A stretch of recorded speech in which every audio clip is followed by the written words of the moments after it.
전문가와 함께 지금 코로나19 상황 자세히 진단해보고 앞으로 꼭 필요한 대책은 무엇인지 들어보겠습니다. 정재훈 가천대 예방의학과 교수 나와 계십니다. 어서 오십시오. 네, 안녕하세요. 안녕하세요. 신규 확진자가 1,300명대까지 지금 높아졌습니다. 지금 상황을 어떻게 지금 진단하고 계십니까? 네, 현재는 4차 대유행이 진행하고 있는 국면으로 봐야 될 것 같고요. 예. 우리가 지금 보고 있는 확진자는 일주일과 2주일 전에 발생한 것들입니다. 그렇기 네. 때문에 앞으로도 유행은 더 심해질 수 있고요. 예. 다행인 것은 수도권에서 새로운 거리두기 4단계가 적용이 되면서 앞으로 확산세가 꺾일 가능성이 보인다라는 게 그나마 다행인 점이고요. 또 하나 다행인 점은 보통 이런 대유행이 있게 되면 사망자와 중환자도 따라서 올라가게 됩니다. 하지만 이번 유행에서는 그런 현상이 아직까지는 나타나지 않고 있다는 것, 그런 것은 좀 안심할 수 있는 측면이겠습니다. 예. 그렇다면 지금 상황이 1, 2주 전에 이 방역 성과라고 볼 수 있는데 어떻게 보면 실패한 거죠. 1,300명대가 나왔으니까요. 그렇다면 지금 신속한 조치를 취하더라도 앞으로 1, 2주간은 계속해서 확진자가 늘어날 수 있습니까? 네, 앞으로 1, 2주 정도는 확진자가 늘어날 수 있다고 보고요. 예. 하지만 지금의 강력한 조치가 적용이 되고 우리가 개편된 사회적 거리두기 한 4단계가 다음 주 월요일에 적용된다고 하더라도 국민들께서는 이미 사회적 거리두기 4단계가 적용이 된다라는 신호를 받으신 상태거든요. 예. 그런데 우리나라 국민들께서는 이런 확진자 숫자에 따라서 방역에 잘 참여해 주시는 특성들을 가지고 계십니다. 예. 그렇기 때문에 신호가 미리 들어갔기 때문에 효과가 조금 더 빨리 나올 수도 있을 것 같습니다. 예. 네네. 그럼 조금 더 악화된다면 7월 말에 2,000명 넘게 나올 수 있다라고 방역 당국이 이야기한 부분은 조금 부정적으로 봤다, 아니면 좀 악화하는 상황을 예측했다라고 볼 수 있겠습니까? 네, 요즘의 기술로도 감염병의 유행을 정확하게 예측하는 것은 불가능합니다. 예. 그렇기 때문에 이런 유행의 결과를 최악의 시나리오를 제시하는 것은 경보로서의 의미를 가지고 있다라고 예. 봐야 될 것 같고요. 현재 아무런 조치도 취하지 않을 경우에 어느 정도까지 올라갈 수 있다라는 것을 보여드림으로써 이 또한 국민들에게 경고의 신호를 보내드리는 거라고 볼 수 있습니다. 예. 지난 주말 700명대에서요. 최근에 1,200명대까지 높아지고 오늘 1,300명대까지 나오니까 겁이 나더라고요. 왜 이렇게 많이 늘어난 겁니까?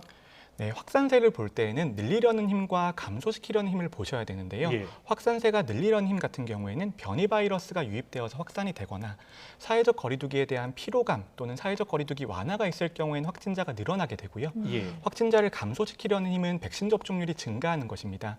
하지만 우리가 6월 말의 상황을 보면 델타 변이 바이러스가 유입이 되고 있었고요.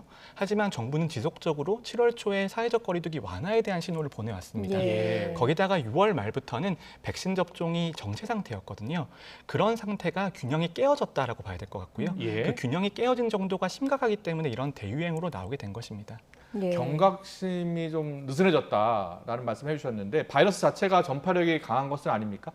델타 변이 바이러스는 확실히 기존의 바이러스보다 전파력이 높은 건 사실입니다. 예. 하지만 변이 바이러스라고 하는 것은 너무나 당연히 일어나는 일이고요. 예. 바이러스의 변이라는 것은 생존의 무기입니다. 그래서 변이 바이러스가 등장할 때마다 기존의 바이러스를 대체해내고 더 전파력이 높아지게 되는데 이런 것들도 우리가 예상을 충분히 할 수 있었습니다.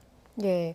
그런데 일각에서는 정부의 그 방역 대책이 좀 오락가락하면서 신뢰가 떨어진 상태이기 때문에 어떻게 보면 방역 좀 지침을 잘 안 지킬 가능성도 있다, 국민들이 피로감이 있다, 이런 지적도 있긴 하거든요. 네, 국민들이 정말 피로감을 많이 느끼실 겁니다. 하지만 우리 국민들께서 1년 반 동안 방역에 너무나 잘 동참을 해주셨기 때문에 지금의 상황이 위기라는 것을 전문가들과 당국이 충분히 설명을 드리고 양해를 구한 상태입니다. 예. 그렇기 때문에 국민들이 지금의 위기에서도 잘 동참해 주실 것으로 믿고 있습니다. 예, 지금 4단계로 격상이 되면요. 우리가 한 번도 가보지 않은 길입니다. 저녁에는 2명까지만 모일 수 있거든요. 지금 4단계 조치에 대해서는 전문가들이 어떻게 보고 있습니까? 네, 4단계 조치는 악화를 막는 역할을 한다고 보시면 될 것 같습니다. 예. 우리가 지금 4단계 조치를 한다고 해서 과거처럼 불과 2주 전처럼 확진자가 500명, 400명 그때까지 내려가기는 거의 불가능하다고 볼 수 있고요. 그렇군요. 지금은 2,000명대까지 가지 않기 위한 조치를 취하고 있는 것이라고 보면 될 것 같습니다. 예. 그리고 저는 2주간의 사회적 거리두기 4단계를 적용을 하더라도 우리가 2주 이후에는 어떻게 할 것인지에 대한 고민이 반드시 필요하다고 보고요. 예. 우리가 이때까지 방역 당국에서 국민들에게 2주만 더 견뎌주세요. 3주만 더 견뎌주세요. 지금이 위기입니다. 이런 말씀을 정말 많이 드려왔잖아요. 예. 하지만 끝나는 시점을 알고 견디는 것과 끝나는 시점을 정해놓지 않고 견디는 것은 큰 차이가 있습니다. 그래서 예. 지금 정부 당국에서는 많이 바쁘고 힘들겠지만 2주 뒤에 이행 전략과 완화 전략에 대해서 국민들에게 개략적으로 설명이라도 해드리는 예. 것이 굉장히 중요하다고 봅니다. 예. 네네. 뭐 지금 수도권 지역의 4단계 조치를 취하긴 했지만 비수도권은 그렇지 않은 상황이거든요. 여기에 대한 우려점은 없으십니까?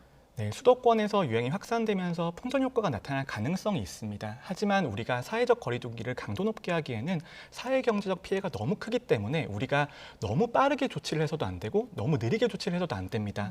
하지만 수도권에서 4단계가 발령이 되면서 전국의 국민들에게 지금이 위기 상황이라는 신호가 나가 있는 상태거든요. 그렇기 때문에 비수도권에서도 단계를 올리지 않더라도 어느 정도 방역이 강화되는 효과는 있을 것이라고 생각합니다. 예. 거리두기 단계 수도권 4단계로 높이더라도 1, 2주 내에 400명대, 500명대로 줄기는 어려울 것이다. 이렇게 얘기를 해주셨고, 그리고 2주 뒤에 우리도 2주 뒤, 그러니까 이번 2주간 4단계 조치가 이루어지는데 그 이후도 대비를 해야 된다 이런 말씀하셨잖아요. 어떤 대비가 필요합니까? 네, 지금의 방역 대책을 단기적인 대책과 장기적인 대책으로 나눠서 볼 필요가 있습니다. 네. 우리가 단기적으로 지금의 대유행에 대해서는 대응할 필요가 있지만 이 대유행에 대한 대응이 500명대, 600명대가 아니고 800명, 900명대로 남게 되었을 때 그렇게 되면 우리가 예. 개편된 사회적 거리두기 3단계 적용 대상이거든요. 네네. 그러면 백신 접종률이 올라가도 3단계를 계속 유지할 수 없진 않겠습니까? 예. 그런 것들을 감안을 해서 장기적인 대책을 좀 세워야 되고요. 네. 저는 지금 와서는 감염 예방 효과, 집단 면역 이런 것들을 통해서 코로나19를 완전히 종식시키겠다라는 것은 현실적으로 불가능해지고 있다고 생각합니다. 그렇기 때문에 지금은 피해를 최소화하고 사망자가 더 이상 발생하지 않아서 코로나19가 특별한 감염병이 아니게 되는 전략을 사용해야 되는 시점이라고 보고요. 네. 그렇기 때문에 고위험군에 대한 접종이 매우 중요한 겁니다. 네. 고위험군에 대한 접종이 매우 중요하다라고 강조를 해주셨지만 사실 그 젊은 사람들이 또 옮기는 것도 크잖아요. 그래서 젊은 사람들에 대한 접종이 빨라져야 된다라는 지적도 있긴 하거든요. 네, 저는 그런 지적에 대해서는 동의하지 않는데요. 지금은 예. 백신의 효과가 두 가지로 나오고 있습니다. 네. 하나는 감염을 막아주는 효과고요. 예. 나머지는 사망을 막아주는 효과입니다. 그런데 감염을 막아주는 효과 같은 경우에는 변이 바이러스가 등장하면 등장할수록 전파력이 높아지고 예. 백신의 효과가 떨어지는 경향들이 관찰이 되고 있습니다. 그렇기 때문에 집단 면역이라는 게 현실적으로 불가능해지지 않나 이런 예측들이 나오고 있는 것이고요. 예. 반면에 사망을 막아주는 효과는 변이 바이러스가 등장하더라도 그대로 유지가 되고 있습니다. 예. 이것이 우리가 방역의 미래의 목표라고 봐야 될 것 같고요. 예. 결국은 코로나19가 더 이상 사망하지 않는 감염병이 된다면 특별하지 않은 감염병이 될 거고 언젠가는 계절 독감처럼 백신 접종을 정기적으로 해주면 관리 가능한 감염병이 될 것입니다. 예. 그것이 코로나19와 우리 사회의 공존이 되겠죠. 예. 2, 3주 전부터 정부가 방역조치 완화 조짐을 보이자 많은 전문가들이 방역조치 지금 완화하면 안 된다는 의견을 제시한 것으로 알고 있습니다. 그리고 현재 우리나라 예방접종률, 1차 예방접종률이 30%고 2차까지 완료한 접종률이 10%에 불과합니다. 만약에 정부 당국의 의견을 제시한다면 방역조치 완화 언제쯤 해야 된다고 보십니까? 네, 전문가들이 무작정 방역 완화를 하면 안 된다고 외치는 것은 아닙니다. 예. 아까 말씀드렸던 것처럼 코로나19를 더 이상 특별하지 않은 감염병으로 만드는 조건은 고위험군에 대한 접종이 완료되는 시점입니다. 예. 하지만 여기서 드는 의문이 그러면 고위험군은 누구인가입니다. 예. 지금 우리는 60세 이상에 대해서는 접종이 이루어져 있지만 아직은 50대에 대해서는 접종이 이루어지지 않은 상태인데요. 네. 코로나19의 위험성은 50대부터 급격하게 증가하기 시작합니다. 예. 그렇기 때문에 50대에 대한 보호도 완료가 되어야지 아. 본질적으로 고위험군에 대한 보호가 끝났다라고 볼 수 있고요. 네. 두 번째는 60세 이상의 집단들은 아스트라제네카 백신을 맞으신 분들이 꽤 많습니다. 예. 그런데 보호의 완료라고 하는 것은 2차 접종까지 끝나야 되거든요. 네네. 그런데 1차 접종과 2차 접종 사이의 간격이 3개월이기 때문에 그런 2차 접종까지 끝나는 시점까지 감안을 한다면 저는 8월이나 9월부터는 우리가 영국이나 싱가포르가 제시하는 것처럼 코로나19와의 공존을 꾀할 수 있다라고 봅니다. 예. 오늘 집단 감염이 발생한 공연장 사례가 나왔거든요. 그런데 이 공연장 운영은 계속한다고 하거든요. 이게 환기가 안 되고 이런 것들이 지금 백신 접종이 진행된다고 하더라도 일단 젊은 층은 맞지 않기 때문에 확산세를 막는 게 중요한데 환기가 잘 안 되는 환경에서 계속 이렇게 공연을 해도 되는 건가 하는 생각이 들거든요. 네, 저는 첫 번째는 그래도 기초방역 수칙이 중요하다. 기초방역 수칙을 잘 준수하는 경우에는 집단 감염의 위험이 떨어진다라고 말씀을 드리고 싶고요. 네. 예. 두 번째는 방역의 형평성과 관련된 문제인데요. 우리가 4단계 조치가 들어간다고 하더라도 어떤 업장은 가능하고 어떤 업장은 불가능하고 이런 것들이 반복되고 있습니다. 하지만 지금의 4단계라는 강도 높은 조치를 할 때에는 무엇보다 형평성도 중요하게 생각을 해야 됩니다. 그래서 저는 일괄적으로 4단계를 적용할 거면 모든 업종에 적용하는 게 맞다고 봅니다. 예. 네. 앞서 취약계층에 대한 백신 접종이 매우 중요하다는 말씀 해주셨잖아요. 그런데 지금 우리나라는 60대 이상 어르신들 가운데 백신을 맞지 않은 분들 그리고 안 맞겠다라고 하신 분들이 100만 명이 넘어요. 근데 그분들은 순서상 뒤로 밀리게 되잖아요. 그분들을 다시 한번 설득해서 먼저 맞춰야 되는 건 아닐까요? 네, 저도 전문가로서 가장 고민되는 지점 중에 하나입니다. 예. 우리가 백신 접종의 순서와 형평성, 국민들과의 사회적인 합의를 보면은 그분들은 접종 순서가 가장 뒤인 게 맞습니다. 예. 하지만 우리가 코로나19와의 공존 아니면 코로나19로의 이행 전략을 본다면 그분들이 접종을 하셔야지 우리가 다음 단계로 나아갈 수 있습니다. 저는 어쨌거나 그분들도 접종할 수 있는 기회를 드리는 게 맞다고 생각을 하고요. 예. 하지만 그 접종 기회를 드리는 과정에서는 국민적인 합의 또는 사회적인 요구가 반드시 있어야겠습니다. 예.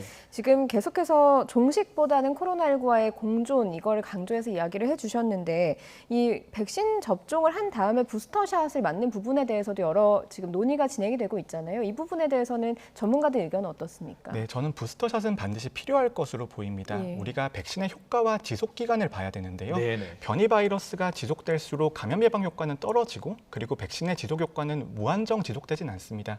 그렇기 때문에 1회 정도의 추가 접종이 필요할 수 있고요. 그리고 예. 만약에 그 추가 접종이 변이 바이러스에 대해서 맞춤형으로 나온다면 효과와 안전성에서는 조금 더 도움이 될 수 있다라고 예. 생각을 하고요. 예. 코로나19와의 공존을 넘어서서 조금 더 관리 가능한 질병으로 바꾸기 위해서는 부스터 접종이 필요하다고 봅니다. 네, 그 돌파 감염 사례를 한번 여쭤보고 싶은데요. 지금 이스라엘 같은 경우에는 돌파 감염 사례가 제법 많이 나타나고 있더라고요. 백신을 맞은 사람도 감염될 수 있다라고 생각을 하고 방역 조치를 취해야 되는 상황입니까? 네, 그런 것들을 감안을 해야 되고요. 예. 그렇기 때문에 백신의 효과가 두 가지라고 설명을 드린 것입니다. 예, 우리가 예. 감염 예방 효과가 점점 떨어지고 있기 때문에 돌파 감염 사례가 늘어나고 있는 것이거든요. 아, 돌파 감염 사례가 늘어나고 있다는 것은 다른 말로는 집단 면역 달성이라든지 코로나19의 종식이 점점 현실적으로 어려워진다는 그런 예. 의미입니다. 예, 예. 그렇게 받아들이시면 될 것 같습니다. 한 가지 질문 더 하겠습니다. 화이자가요 발표를 했습니다. 백신 접종 유효 기간을 6개월로 보고 있다라고 했거든요. 그러면 백신을 1, 2차 접종 다 해도 6개월밖에 유효 기간이 되지 않는다면 추가로 접종을 해야 된다는 거 아닙니까? 네, 화이자사가 발표가 있고 나서 미국 정부에서 공식적인 입장을 밝혔습니다. 네. 일단 미국 정부의 공식적인 입장은 예. 2회 접종까지 할 경우에는 지속 기간이 1년 정도까지는 아. 갈 수 있고 예. 그다음에 완전한 보호 효과를 보장한다라는 내용이었습니다. 그럼에도 불구하고 저는 화이자사의 주장을 살펴볼 필요는 있다고 생각을 하고요. 예. 예. 완전한 보호 효과 그리고 조금 더 높은 효과를 위해서는 추가 접종이 필요할 수도 있습니다. 알겠습니다. 오늘 코로나19 진단 자세히 주셨고 백신 이야기도 많이 들었습니다. 정재훈 가천대 예방의학과 교수와 함께했습니다. 고맙습니다. 네, 고맙습니다. 감사합니다.